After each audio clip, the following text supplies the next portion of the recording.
My name is Will Cronin. I'm with the UW Extension here in Sparta. I'm a community and economic development educator. I'll be very brief because we have a loaded panel and not a ton of time, but we have a very strong group here that should cover a lot of different topics on alternative energy and also why and how alternative energy can be an engine for economic growth. So I think we'll go ahead and start this end and move that way. And we'll start with Tim Bay, who is a professor of business development and bioenergy specialist with UW Extension.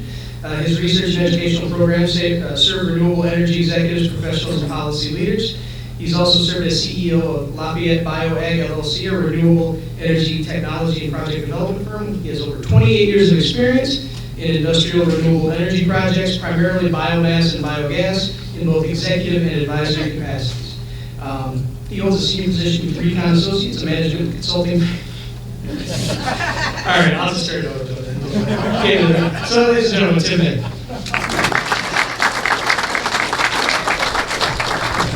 Good afternoon. It's a real pleasure to be here. But I did drive down from Baldwin last night, and coming down 27 at about 10:30 last night was a real trick. My energy was pretty much exhausted at the end of the day. I'm just going to, I get the privilege of just doing the highlights. I'm a professor, so I've got about 10 minutes to talk and not say much. Hopefully, we can take a few nuggets away, because this business of energy, I'm going to quote a Wisconsin senator, said, you know, our knowledge is a mile wide and at our best days it's an inch thick. And this topic, this is an $18 billion industry for this state, is way too important to wing it. This is a tough business, and it gets tougher by the day. There are highs and lows. But within Wisconsin, I'm going to go through just a couple of different major drivers, what's happening in the state, and how it relates to national and international. The panelists here, they're the success stories, but hopefully I'll do a good lead. Next one. Natural gas. It's not just the elephant in the room right now, it is the room. Short term, this nation has abundant supplies. But there's a little bit of a story behind that as well. There are two big things. One is on the demand side, one's on the supply side. When a frac well is drilled, the experience in North Texas is that max production is about 6 to 8 months, and then it starts tailing out. And then you start having to doing things to engineer those wells to keep the supply sustainable. Well, on the demand side, there are three big things happening. We've all heard the story, okay? Historically low natural gas prices. But we've got three major markets that are using that natural gas. Electrical power. There's about 17 to 30% of the national fleet of coal plants planned to be retired when logical fuel switches to natural gas. There are also almost 30, not that number may be even conservative, large regional liquid fuel distributors that are putting in natural gas, compressed natural gas infrastructure to serve over-the-road fleets across the nation. The third major driver is that about 12 years ago, we were planning on building large natural gas, liquefied natural gas, deep port facilities in the nation. That was to import natural gas. Today, those facilities are being positioned to consider exporting natural gas. So long term, there's a question mark. And even in the utility business, those are my friends, those are my clientele, are saying, we don't need to put all of our eggs in one basket. We still need to maintain some sort of portfolio approach to our energy supply. Next. Okay, so today's drivers. Power. In the alternative energy business, in the power, in the electrical business, especially in the upper Midwest, it tends to be localized and site-specific development. That's because a lot of the standards, called renewable portfolio standards, have been met by most of the utilities. So where we're seeing is new opportunities. That's very site-specific, where there's a compelling market opportunity to develop new energy because there's not a big mandate anymore. Biotransportation fuels. This caught me by off guard. Okay, I've been in this business a long, long, long time. I've been in the ethanol business, in the biodiesel business, I've been in the biomass business for about 29 years. About 3 months ago, bio-based fuels had kind of fallen off my map. And about 3 months ago, my phone and my inbox started jumping. A couple big things happened. One, the American Petroleum Institute petitioned the federal government and said, hey, can we kind of like dump this renewable fuel standard that the Bush administration passed in 2006? The EPA said, nah, we're going to keep it. On top of that, there's been billions of dollars thrown at R&D for bio-based fuels. Well, some of that started to pay off. And the third thing is the fiscal cliff compromise kind of reinstated a whole bunch of incentives. So there is a limited number of companies, but some of those companies are looking at Wisconsin. I know of 3 right now I'm working with, I can't talk about because of non-disclosures, but 3 in the state that are looking at site facilities for developing advanced biofuels. Self-supply. These are a number of self-supply examples. Okay, what that means is, hey, we're going to take control of our own energy generation, whether it be thermal, whether it be power, or whether it be fuels. That remains to be one of the biggest drivers, even if the short-term financial return isn't there. Next slide. Corporate sustainability initiatives. These are ginormous. I mean huge, because they're stockholder initiatives that corporate boards have adopted. And then most of the multinationals have sustainability objectives. One in particular I work very closely with is Procter & Gamble. They have a 30% renewable energy goal by 2020. But there's a whole slew of companies that have, including Anderson Lutheran, which is a great example, that have internally set sustainability objectives. And that is really driving a lot of the clean tech and renewable and alternative energy projects. Bio-based products and manufacturing inputs. Again, this kind of is a dovetail to the sustainability stuff. There's a lot of companies that are going out there saying, okay, oil's 92, 98, depending on what the day is, dollars per barrel. And we're looking at what we're buying in terms of manufacturing inputs. Do we have an alternative? And it's a leading part of this industry that doesn't get a lot of attention, is bio-based chemicals, bio-based manufacturing inputs. Wisconsin's rather uniquely set up for doing this because we have, and of all things, the best resource we have in the renewable business is biomass. It's better than our sun resource, it's better than our wind resource, it's better than our geothermal resource. There are lots of applications of those, but overall, that's what we got to work with. And with the pulp and paper industry and food processing industry very strong in this state, this is a primary driver.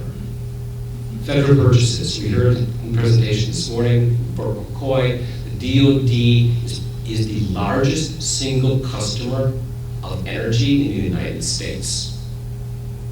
And they've not only launched an initiative to buy bio-based and advanced fuels for their engines, but there's a similar initiative on the facility side.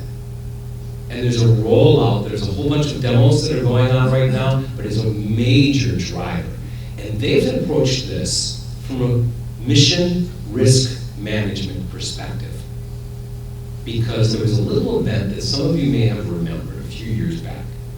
There was a car accident in Ohio that set off a domino effect that blacked out the East Coast for 22 hours. That caught the attention of the Pentagon. Big time. Our grid security is a major issue. And they have, to my acknowledgement and appreciation, taken a substantial lead in promoting the development of all kinds of alternative energies and business models. Next slide, please. The forgotten child, though, is thermal. In Wisconsin, we spend about $18 billion on energy. It's about a third. Third for transportation fuels, third for power, favorite thermal. Well, what is thermal? It's what heats our buildings. It's what provides steam for our manufacturing. And it is the forgotten child. We don't have much in terms of policy, but in terms of looking at innovation, when you're far out on the gas line or you're heating your home with propane, alternative energy opportunities in thermal space are actually quite robust. And if policy stays, we will have some tax incentives. Biomass availability, I already talked about that. We've done a large study at the state level, but it's pretty well known internationally that Wisconsin's actually got its act together in both on the forestry side and the ag side, and how to get stuff from the field to a point of delivery. Local initiatives, I'll let them speak, that digester thing, okay? I get that question all the time. What is this digester thing? And anaerobic digesters, the state of Wisconsin's got 29 farm-based ones and about the same amount of industrial-based ones. What a digester is essentially is the same thing that happens in your gut, except it happens in the tank. It produces gas, but it also produces a whole bunch of other things. The gas part of it is actually becoming a less important economic and financial driver. What's really becoming important, and it's a natural evolution of technology and understanding how to use it, is these things make great fertilizer. Absolutely fantastic fertilizers. And they can also provide wastewater treatment systems. So this digester thing is not a flash in the pan, folks. This is almost a daily consumption of a good part of my work. I was at a project last night, and there's more to come. Think of it more of a small-scale bioreactor. Power, in the big picture right now, I don't see a whole lot of changes in the power, the electrical business in terms of alternative new energy, except for the self-supplies. But hold on, okay? There's an acknowledgement at the federal level and at the state level and individual utilities that the business model that exists today needs to change. And that will probably be a long-term change, but it will be coming. Last slide, please. Oh, that's it. And thank you very much.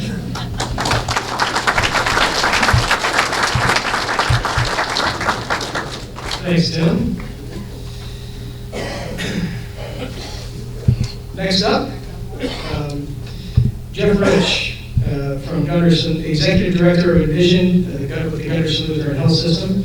Jeff is responsible for developing Gunderson Lutheran the Envision program, which includes a portfolio of renewable energy projects and energy service offerings.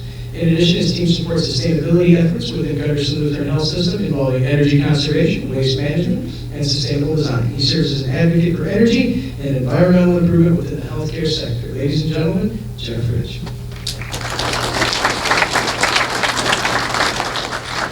Well, good afternoon, everyone, and thank you for having us here. It's a pleasure to be here and not too far from across. Normally I'm out speaking. I get to speak quite a bit nationally, go around to different health systems and talk about our program and try to inspire them to take some actions to not only improve health, but improve their financial situation and other things. And the slide I'd like to lead with is this one, because it shows exactly what this conference is about and what we've been talking about and hearing from our presenters today. What a beautiful area we live in the Cooley region and in the Mississippi River Valley. And it also has a little element of salesmanship to the rest of the country when I have it, to try to help them to understand what this area looks like and that it's an attractive area to visit. It also helps remind people of stewardship. And that's really what our Envision program is about, is taking care of the environment, trying to take care of health, thinking about being independent, and helping take care of our financial situation as well. So I'd like to lead with that one. Next slide, please. I'm going to try to explain a little bit about why Gunderson would be doing this. Most people don't directly connect energy or environmental issues with healthcare systems or hospitals. And there is a pretty good connection in a couple of different ways, and I'll try to explain that today.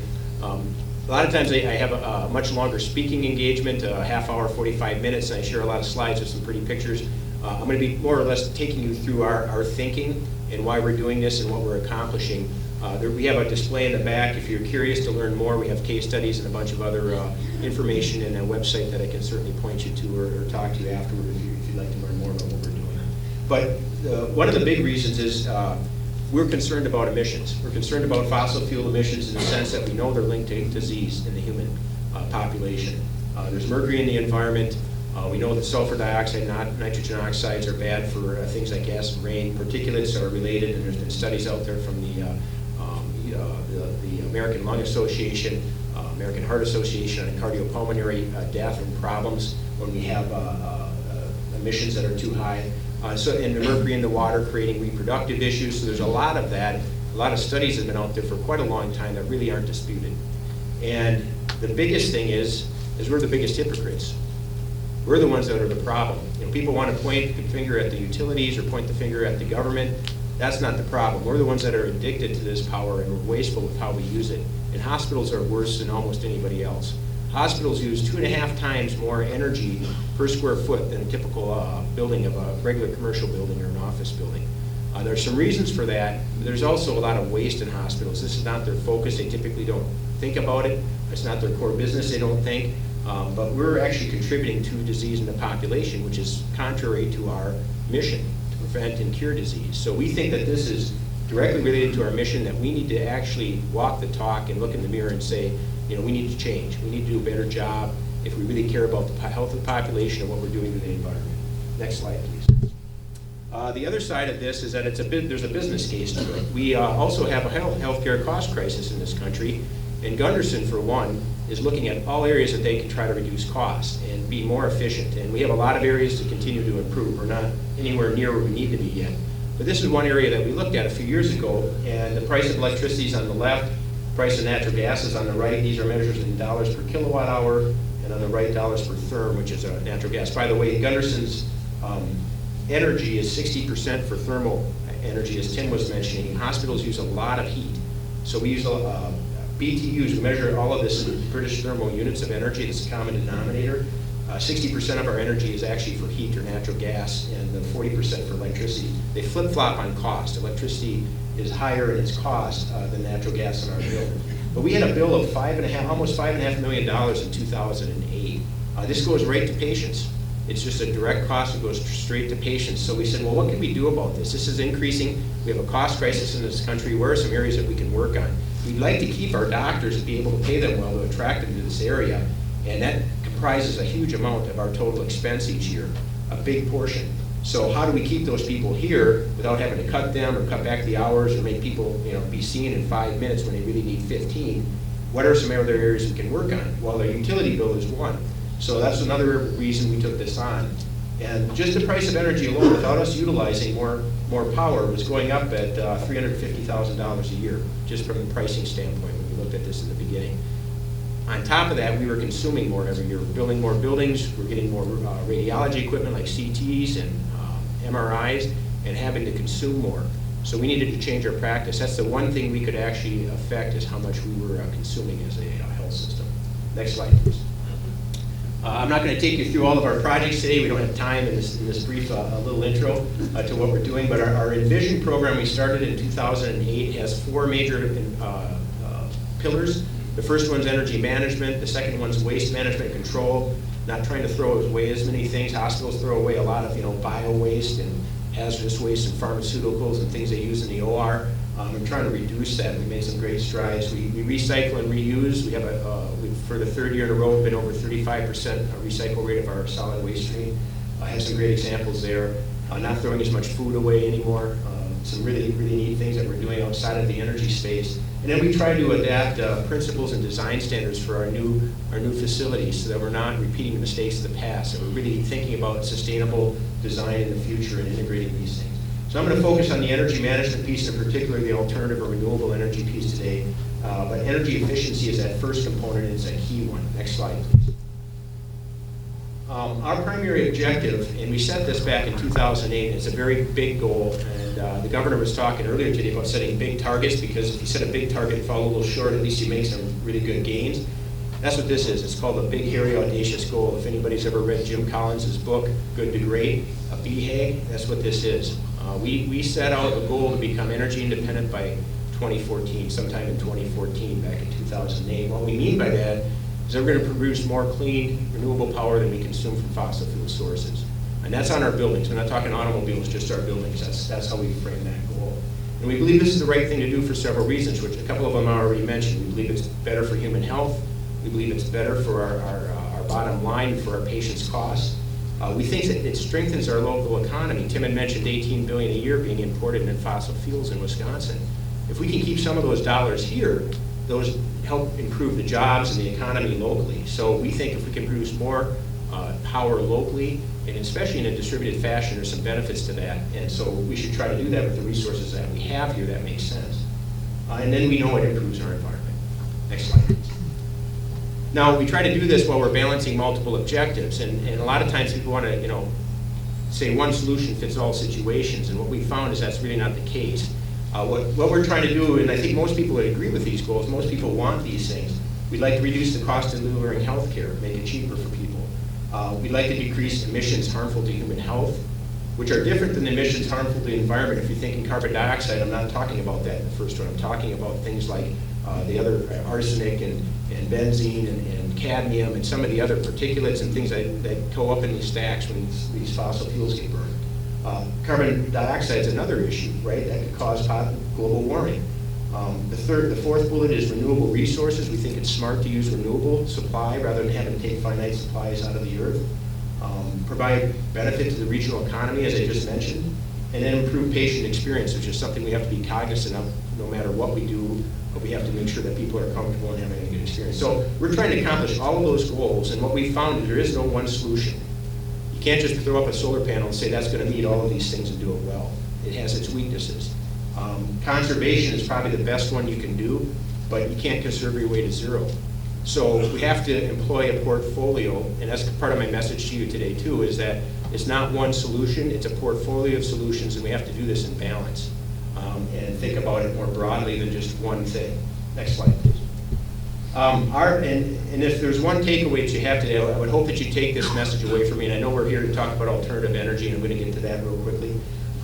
But we started our program, and we felt it was the best thing to do to be good stewards is to take on energy conservation first. We were being very wasteful. We baselined our facilities and did a very intensive 2-year effort on energy conservation and reduced our consumption 25%. We're now saving about $1.5 million a year over our 2008 baseline, and it kept it there. Our bill this last year was $3.9 million in 2012, and that's the first time since we've been keeping records since I've been there that we've been below $4 million. And we've actually increased our square footage quite a bit since that time, so we're definitely more efficient. Everybody's got 20 to 30% opportunity out there, whether it's your home or it's your business, and most of them have very good paybacks, but people aren't focused on this, they're not measuring it. Please go back and think about this at your homes and your businesses. There's opportunity to not only save money, make the environment and health better. Next slide. Just a couple of charts showing our consumption on the top dropping since 2008, when we call it our baseline year, and then showing the energy spent in dollars going down from that 5.3 million to 3.9. Next slide, please. So we've got some renewable energy projects up. These have been a lot of what I've had to focus on the last several years, and a few of us, a very small group at Gunderson, doing this. We've done solar PV, we've done wind, we've done some biogas and biomass projects I'll get to. But we got more pictures in the back, and there's a slideshow if you guys want to come up and take a look later. I'd be happy to share more information on each with you. Our website also has pictures and files and case studies. Next slide, please. So we got started in 2008, did a parking garage solar PV project, which makes electricity. You can see that if you come into our underground parking garage down in La Crosse. We did a brewery biogas project with the city brewery in 2009. It started in October of 2009. That's been up and running. That was our first big step in a renewable energy project. We have a solar hot water system on our child daycare center. We had our first wind project go up in Lewiston, Minnesota a year ago. It was December of 2011. 2 big turbines, kind of like in Cashton, if you've seen the ones in Cashton, but these are at 80 meters, but about 5 megawatts of power. That's about, just to put that in perspective, 5 megawatts of power, those 2 turbines are about 6% of the total energy independence goal. So Gunderson consumes just a whole bunch of power. That's 1,200 homes worth of power in those 2 things that are coming out annually. And we're just, it's only 6% of our total. We had this landfill gas project in Unalaska, which is a great one. That's the first energy independent healthcare campus in the country. We produce more power there than we consume. I saw Mike Harrow here earlier today. I don't know if Mike's still here, but we actually sell the power to Excel Energy at that site. They've been a partner, by the way, Darren powers the miles from us, the co-op up in Lewiston. Cash and Greens, you heard earlier mentioned, and Cecil will be up here talking about that in a few minutes. Great project, similar to the one in Lewiston.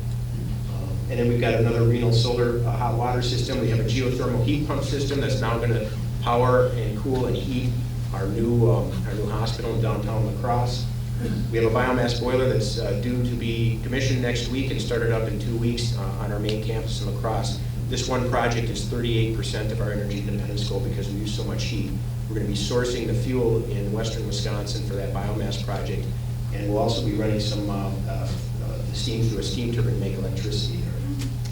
And then we have a manure digester project we're working on near Middleton, which will kind of complete the package. We have one other one that we're thinking about, and we should be at our goal in 2014. We also track what this means in health issues, practice green health and healthcare without harm. We have a calculator so we can tell how many asthma attacks we're avoiding each year, premature death, how many tons of CO2, NOx, SOx, and mercury. We saved 1/2 pound of mercury last year from the projects that we put in place going into our environment, so that was great. Next slide, please. And that's it. I'm trying to stay on track. I hope I didn't run over too long. Thank you.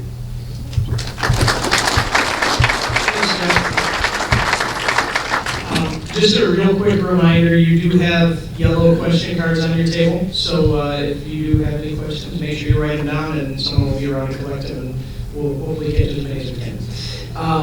Interestingly, Jeff talked a little bit about conservation. Our next speaker is going to talk a lot more about conservation. She is Patty Hagan.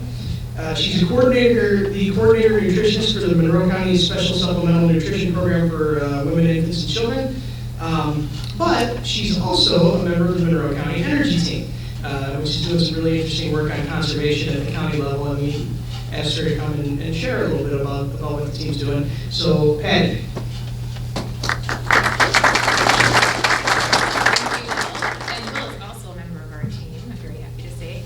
Jeff did a great lead into this presentation, because a lot of what I'm going to talk about is energy conservation in your organization.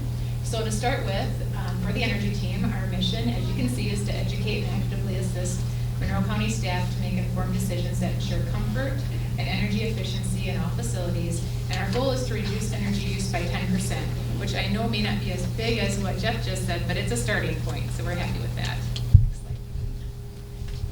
Okay, so CISA 10 is the energy manager our county is working with, and that started back in January of last year. And these are some strategies that they have implemented with us. They started, of course, with a survey to find out how our energy behavior is right now, and then help with the formation of our teams. And then as you can see, there's also some other things that they did, which is developing a poster and then sharing information on energy conservation. So a lot of good ways to get information out there and to increase visibility and awareness of energy conservation principles. Okay, our energy teams. This has the energy manager, and then of course there are 2 other teams that were formed for Monroe County staff, and we tried to have volunteers from each department represent that department on the team. Next slide. So here's a listing of our teams, and it's separated with the Rolling Hills Complex, like I said, and that's where Will and I are members, and then the downtown. So trying to have a good variety of staff, and again, we really did seek for volunteers to be a part of that. Now, the roles and responsibilities of the team members are, first of all, to be the point of contact. So that's really important that they're available for the meetings, and it's about a 1-hour commitment each month. And then also to be able to share information with their department staff and then at meetings themselves. And just some of the energy conservation opportunities we were bringing attention to is just increasing staff awareness, and then also getting information out for staff, and then CISA 10 working more directly with us to see what we have that we're working with and what the environment is for us and what we can do about it to make it more energy efficient. And our savings summary so far shows a trend more with electricity use decreasing, and they feel that was in part to some changes with the lighting project they did in the administrative center, and then what Jeff had mentioned to and alluded to, which is behavior changes. And just some of the simple behavior changes that most of us might be aware of are turning off our monitors if we're not going to use them. But then, if we're going to step away from our desk more than 20 minutes, making sure we turn off the lights, and then being consistent and considerate of other staff with the heating and air conditioning of the building.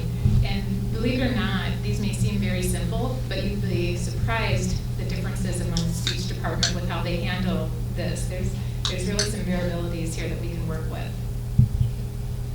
And some barriers. First of all, I think is that this is the first year that we've really started this awareness, and there's nothing consistent in place. So we're really struggling with just making sure that we get all this together and on the same page with each other, and then to really try to work with what is available and what can we do. Okay. And for future energy projects, we're going to continue with the lighting upgrades, continue to work with CISA 10 on looking at how to make the buildings and maximize their energy efficiency. And then a big goal of us right now is to work on the development and implementation of energy policy and guidelines. So that's where we're at right now. And that's what I have to say today. Thank you.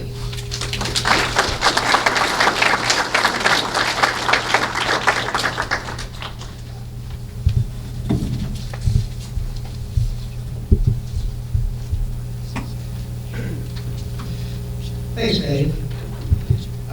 Next, we have Cecil Wright, Director of Operations and Employee Support at Organic Valley. He's a member of the Crop Cooperative Executive Team. He oversees the cooperative sustainability initiatives, facility services management, employee support initiatives, and is the local and regional community liaison for the cooperative. Crop's mission, combined with its farmer, employee, and customer base, makes a completely green approach to a sustainable business model. It has been Cecil's mission to define and promote the cooperative sustainability program. So without further ado, Cecil.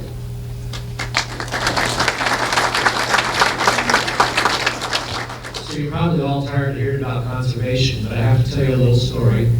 My wife and I built a passive house here back in 2011. We finished it, or got it pretty well done. And in 2012, this house was built to be 90% more energy efficient than a normal house. And not this winter now, but the one before, we did not turn our heat on once. And so it seems kind of incredulous that you could do that. Of course, it was a warm winter last year. But if you can build a house that energy efficient, just think about how much room we have to be better in the future. And so I just wanted to glob on to energy conservation because it's been around since I've been a kid. But there are so many dollars on the table, it's just amazing. I've been with Organic Valley for 15 years, and a lot of you asked me a lot of questions about Organic Valley. So I'm going to take a few moments to just tell you about where we are and give you a snapshot, and then talk about our renewable energy projects. Next slide. Crop Cooperative is in 34 states. We have over 1,800 farmers. We're in the dairy business, we're in the orange juice business, produce, meat, eggs, and we do a lot of other things in between there. We also have 700 employees at this time. This is basically our mission, is to operate a marketing cooperative which promotes regional farm diversity and economic stability through organic agriculture. Next slide. Last year, I think our sales were around $715 million in 2011. I'm sorry, and in 2012, our sales were $860 million. And this year, we think we're going to be around $1 billion. And so, in the last 5 years, we've been just growing head over heels, and it's been very difficult to keep ahead of it. And a little bit about ourselves: we're in 99 processing plants throughout the United States, 18 distribution centers. We're a virtual company. We have relationships. We don't own those facilities, but we work with them and they're our partners. We have thousands of retail stores we're in throughout the United States, and we have millions of customers. The interesting thing about what we do is we have a $150 million premium to our farmers that we track.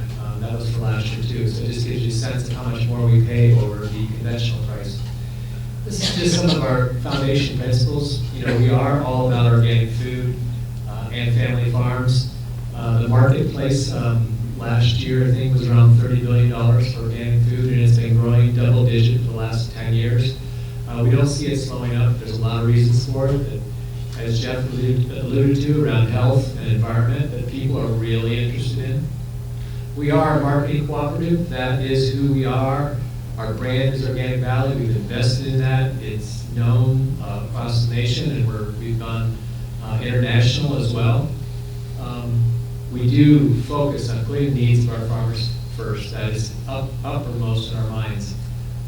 We create a sustainable pay price every year, and we leave it stable throughout the whole year.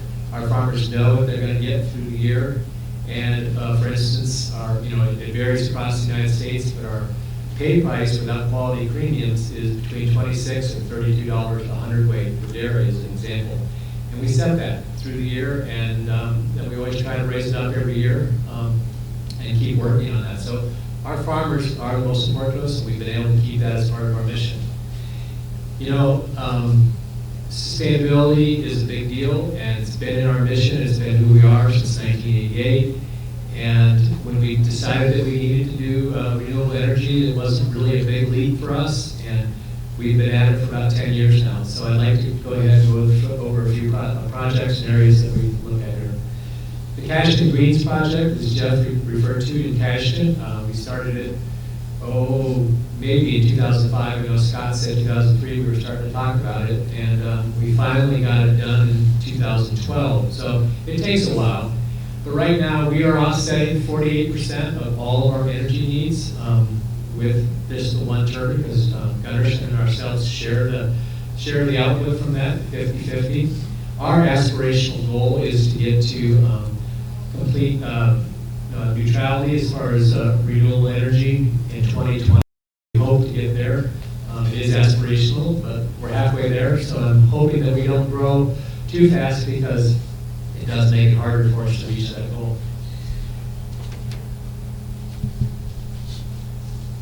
So one of the things that's really fun for us is that we've been working on biodiesel for a long time.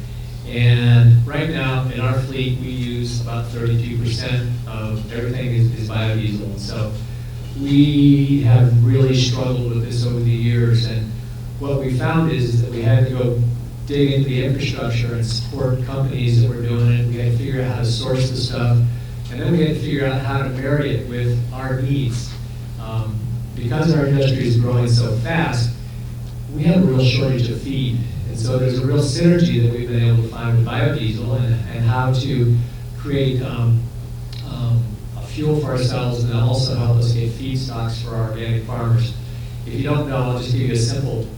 Biodiesel is when you take it through a process and you remove out the glycerin, and you can use it just like diesel fuel.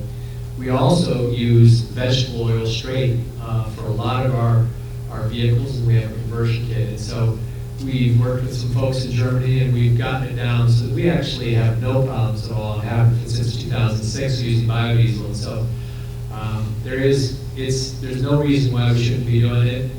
It's with reason, and you do it with a portfolio of other things. You don't just be focusing on only that. Next slide, please. This is just a picture of our farmers have really gotten into it.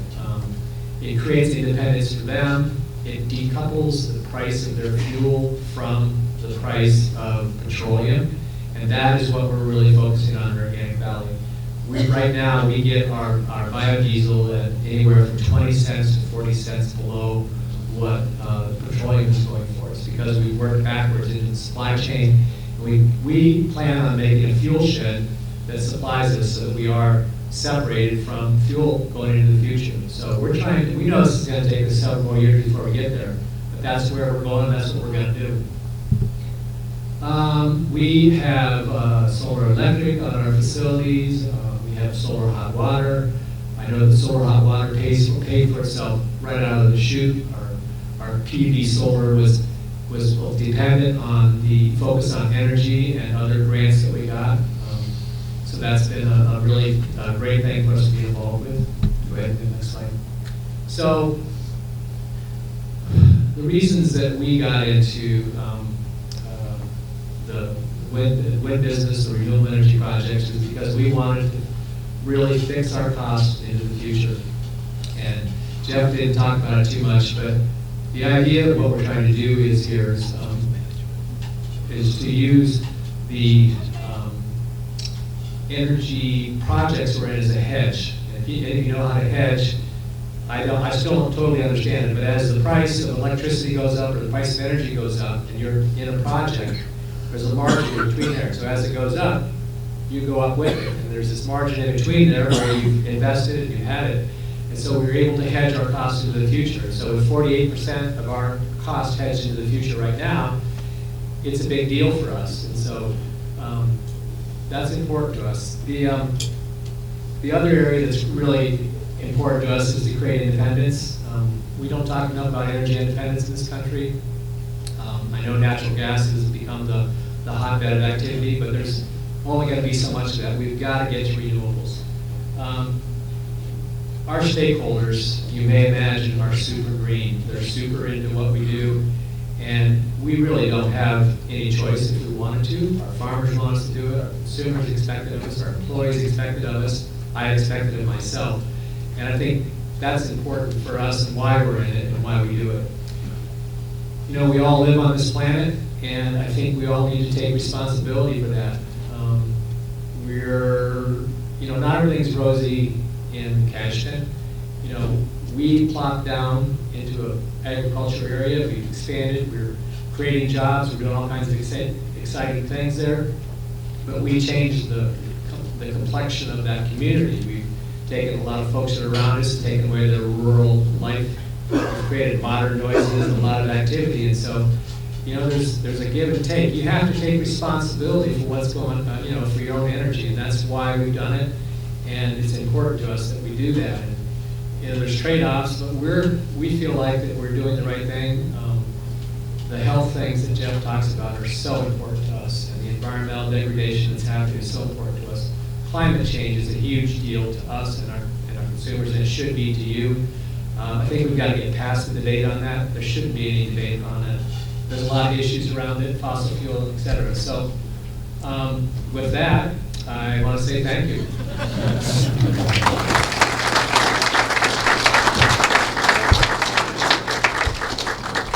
Thank you very much, Cecil. Cecil. Cecil's great too. Cecil Fielder.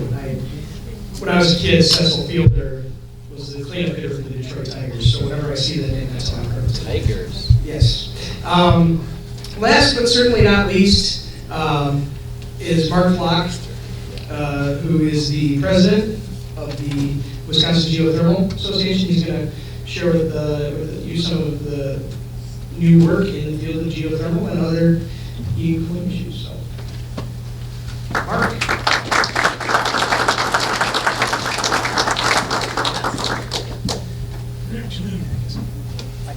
Thank you.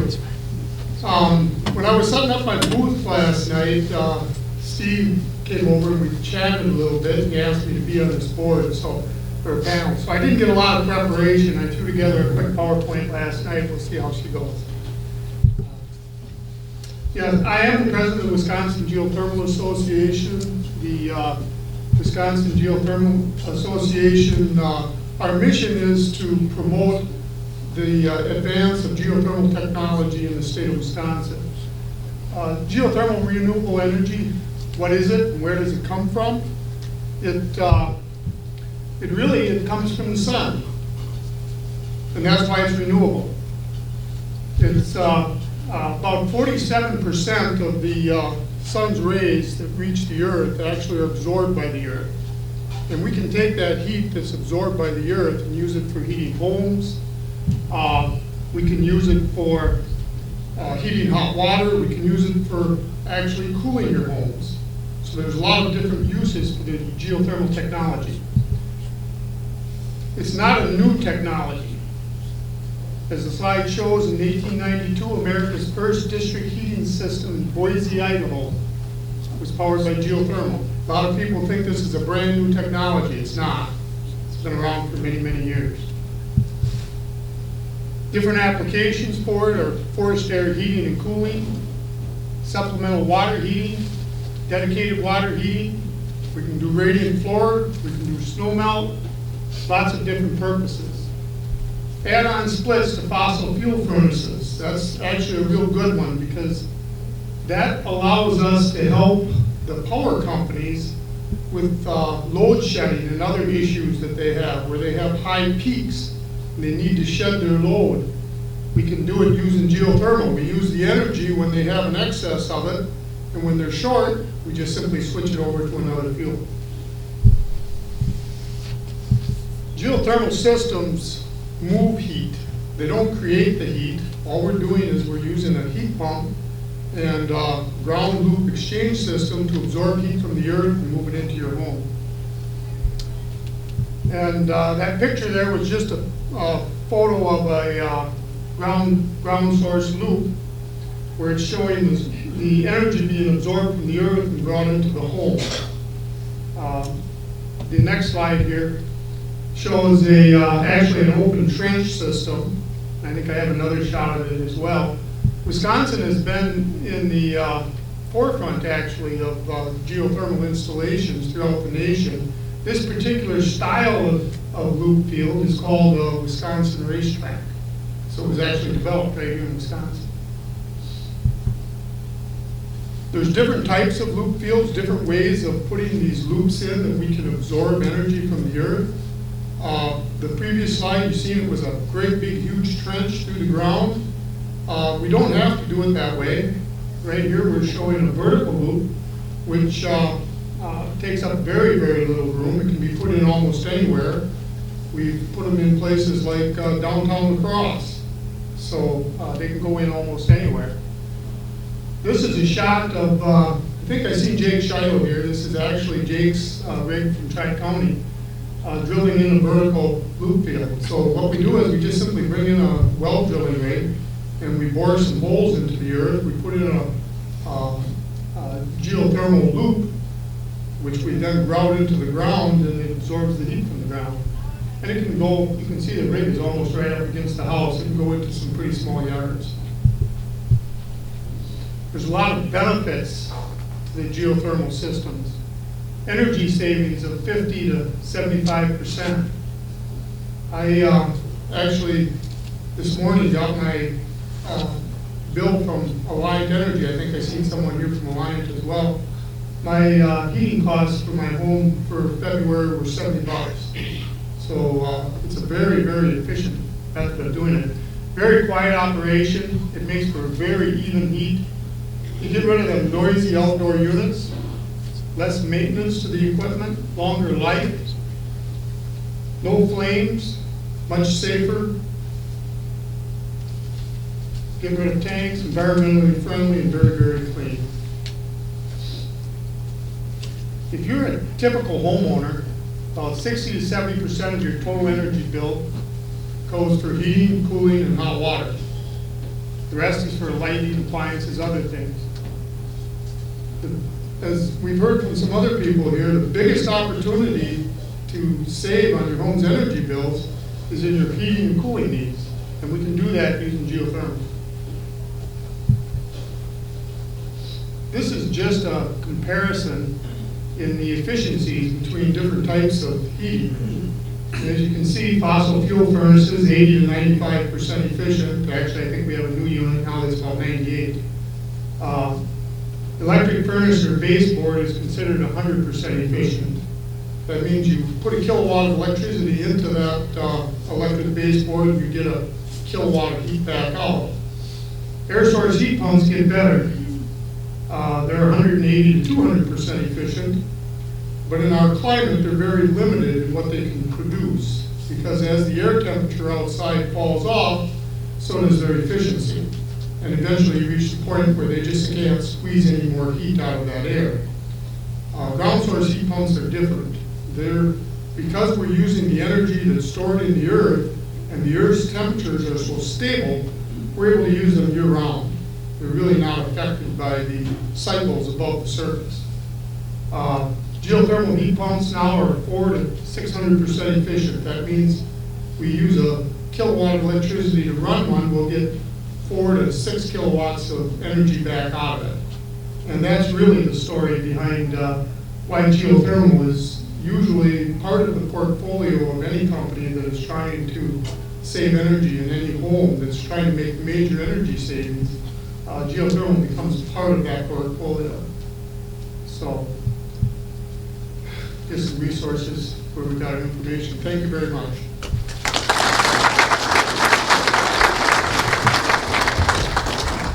Mark.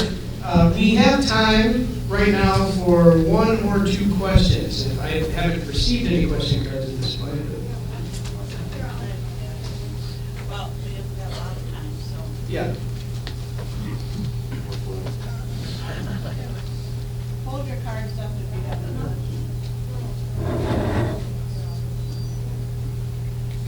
Some of these questions I've noticed don't necessarily pertain to this, but hopefully they can answer the questions.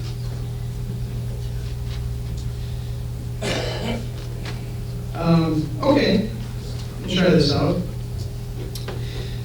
We are witnessing the industrialization of western Wisconsin. How can tourism and rural culture be protected? And I think that we can shoot this through the lens of the work you folks do from an energy standpoint. How can we use alternative energy to protect the rural character of western Wisconsin? One of the things, is this on? Can you hear me? Second one. Oh, second. You're on. Yeah, you're okay. Is this one? Yeah, okay. One thought that popped into my head is one of the things we're showing is the distributed generation model, which puts out these projects kind of all around the area. I know there's some consternation about big lines going through and so forth, and that's some, a concern.